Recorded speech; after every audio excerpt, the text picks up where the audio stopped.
बड़ी खबर की ओर रुख करेंगे। आपको बता दें कि जींद उपचुनाव को लेकर बीजेपी के उम्मीदवार की घोषणा हो चुकी है।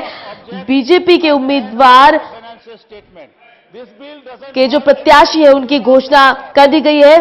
प्रदेश अध्यक्ष सुभाष बराला ने इसकी घोषणा की है। जींद उपचुनाव में बीजेपी प्रत्याशी की घोषणा हो चुकी है। आपको बता दें कि इस वक्त की बड़ी खबर आ रही है जींद उपचुनाव को लेकर। जींद उपचुनाव में बीजेपी प्रत्याशी की घोषणा हो चुकी है। प्रदेश अध्यक्ष सुभाष बराला ने इस बात की घोषणा की है। बड़ी खबर इस वक्त की जींद उपचुनाव को लेकर। आपको बता दें कि जींद उपचुनाव में बीजेपी के प्रत्याशी की घोषणा हो चुकी है। प्रदेश अध्यक्ष सुभाष बराला ने इसकी घोषणा की है। हरिचंद मिड्ढा के बेटे कृष्ण मिड्ढा होंगे उम्मीदवार। विनोद लामा इस खबर पर ज्यादा जानकारी के लिए हमारे साथ जुड़ चुके हैं। विनोद, जो इंतजार की घड़ी थी वो खत्म हो गई है, बीजेपी ने अपना उम्मीदवार घोषित कर दिया। इंतजार की घड़ी मोनिका कह सकते हैं कि बाकी पार्टीज के लिए भी खत्म हो गई है, क्योंकि इसमें पहले आप के चक्कर में कोई नाम का ऐलान नहीं कर रहा था, लेकिन सत्ताधारी पार्टी है, प्रदेश में सरकार है। बीजेपी ने शुरुआत करते हुए सबसे पहले अपने उम्मीदवार के नाम का ऐलान किया है, कृष्ण मिड्ढा। हालांकि सुभाष बराला बार बार ये बात कह रहे थे जो विपक्षी दलों के साथ बैठक हुई से लेकर चंडीगढ़ में की और लोकसभा के अंदर भी जो सारी कार्रवाई हुई, डॉक्टर कृष्ण मिड्ढा को अपनी पार्टी में शामिल नहीं कराया था। इनेलो में उनके पिता थे, पूर्व विधायक थे, उन्हीं के स्वर्गवास के बाद ये चुनाव होने वाला है और अब ये ऐलान भी बीजेपी ने किया है। और कहीं ना कहीं एक तरह से कह सकते हैं कि कृष्ण मिड्ढा के साथ जो पार्टी ज्वाइन कराने को लेकर बातें हुई होंगी, तमाम नाम थे इस रेस में, लेकिन कृष्ण मिड्ढा ने बाजी मारी है। और ये भी कह सकते हैं कि कृष्ण मिड्ढा के ऐलान के साथ आखिरकार बीजेपी ने हिम्मत दिखाई है कि तमाम समीकरणों में ना पड़ते हुए इफ एंड बट का जो खेल होता है कि इस जाति की टिकट उससे मिलेगी या उस उम्मीदवार के होने से किसको फायदा होगा, बीजेपी ने आखिरकार हिम्मत जुटाकर सबसे पहले उम्मीदवार जींद उपचुनाव के लिए अपना सामने पेश किया है। जी विनोद, उम्मीदवार के तौर पर कृष्ण मिड्ढा ही उनको ही क्यों चुना गया? देखिए, साफ तौर पे सहानुभूति की एक लहर होती है कि कोई मौजूदा विधायक अगर किसी सीट से अपना कार्यकाल के दौरान स्वर्गवासी हो जाते हैं तो उसका असर निश्चित तौर पर मिलता है। और ट्रेडिशनली देखा जाता है कि बहुत हद तक कई पार्टीज उनके परिवार में से ही किसी न किसी को दे देते हैं। सबसे बड़ी बात तो यही है। और रही बात मिड्ढा परिवार का, पंजाबी समुदाय से आते हैं, अच्छी खासी बनिया और पंजाबी भी वहाँ काफी संख्या में है। साथ जैसे मैंने कहा कि इंडियन नेशनल लोकदल के विधायक थे उनके पिता, उनके स्वर्गवास के बाद ये इलेक्शन हो रहा है, तो एक सिंपैथी की जो बात होती है निश्चित तौर पर कृष्ण मिड्ढा को उसका फायदा मिलेगा। इसी चीज पर दांव खेला है।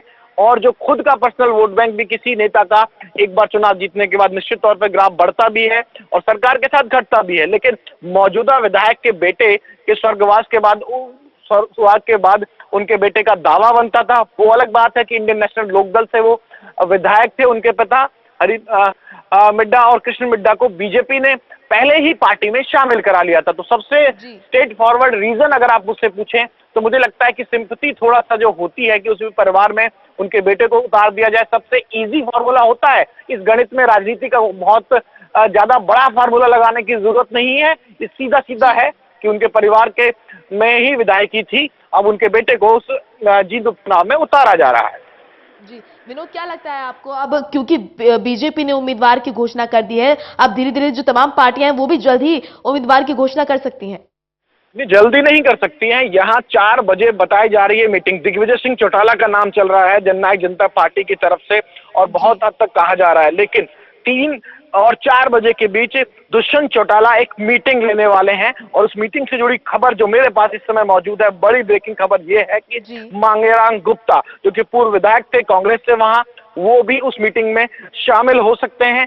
तो ये दावा पलट भी सकता है। अभी पुष्ट तौर पर कहना ये निश्चित तौर पर था कि सुरेंद्र बरवाला अगर नहीं लड़ेंगे तो दिग्विजय का नाम सबसे आगे चल रहा था। ये बात होगी जननायक जनता पार्टी की।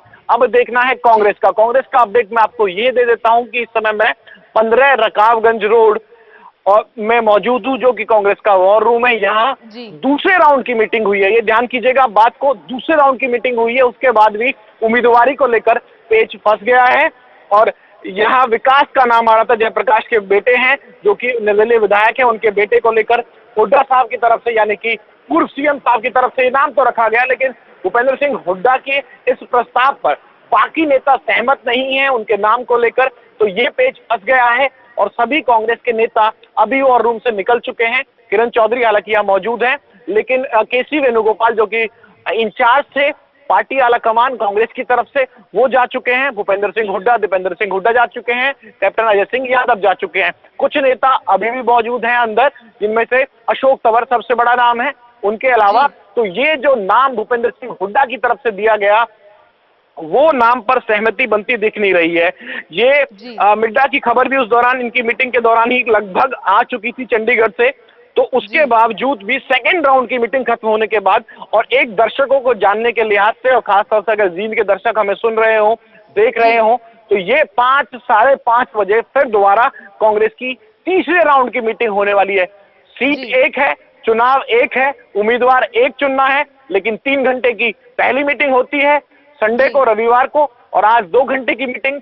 उसके बाद भी नाम का ऐलान नहीं होता है और तीसरा नाम, तीसरी मीटिंग के बाद जो नाम आएगा उसको लेकर अभी 5:30, 6 बजे तक कांग्रेस के उम्मीदवार के लिए हमें, आपको और दर्शकों को भी रुकना पड़ेगा। जी विनोद, जींद उपचुनाव काफी अहम माने जा रहे हैं, क्योंकि जहां बीजेपी के लिए साख का सवाल है और कांग्रेस की अगर बात करें तो अस्तित्व का सवाल है, अस्तित्व की लड़ाई है, तो वहीं जेजेपी के लिए ये यहां पर सेमीफाइनल माना जा रहा है। देखिए, सत्ता का सेमीफाइनल ये है बीजेपी के लिए, और कांग्रेस के लिए आपने कहा, ठीक कहा, अस्तित्व की लड़ाई है, क्योंकि पिछला चुनाव हारे थे, प्रदेश में आपकी सरकार नहीं है, निकाय चुनाव का बूस्ट भी बीजेपी के पास है। यहां से आपको दावा करना है अगली बार सरकार बनाने का, या दिखाना है कि कांग्रेस का ग्राफ बड़ा है प्रदेश में, तो आपको चुनाव जीतना पड़ेगा। और जेजेपी के लिए ये मुझे लगता है सत्ता का सेमीफाइनल नहीं, ये वो प्रवेश द्वार है जिस पर श्री गणेश किए बिना आगे की राजनीति बहुत मुश्किल हो जाएगी। इसीलिए दुष्यंत चौटाला का नाम भी आ रहा है और बार बार कहा जा रहा है कि सबसे बड़ा दाव खेल सकती है जननायक जनता पार्टी। तो ये तमाम जो चीजें हैं हर किसी के लिए मायने रखते हैं, लेकिन सबके लिए, ओवरऑल राजनीति के लिए, हरियाणा की राजनीति के लिए ये इंपॉर्टेंस ये रखता है कि इस चुनाव को जीतने का सीधा सीधा फायदा 2019 में मिलता दिख रहा है, और वो दावा करेगी पार्टी कि हमारा ग्राफ सबसे ऊपर है और हम 2019 के लिए सबसे ज्यादा तैयार हैं। सबसे पहले लोकसभा चुनाव होंगे, तो ये सभी पार्टियों के लिए अपना अपना वजूद भी है, अपनी अपनी जगह बचाने की लड़ाई भी है, लेकिन ओवरऑल इसकी इंपॉर्टेंस एक विधानसभा सीट की 2019 के लोकसभा में जो होने वाले चुनाव है उसको लेकर जोड़ कर देखी जा रही है।